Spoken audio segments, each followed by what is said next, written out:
يهديك إلى ربك فتخشى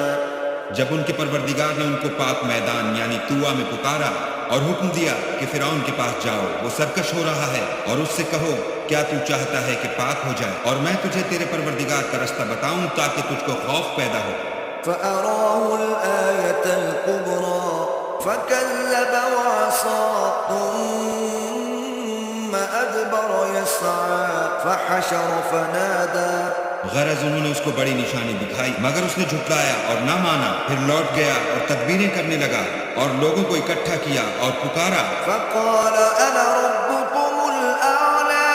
فأخذه الله نكال الآخرة والأولى إن في ذلك لعبرة لمن يخشى۔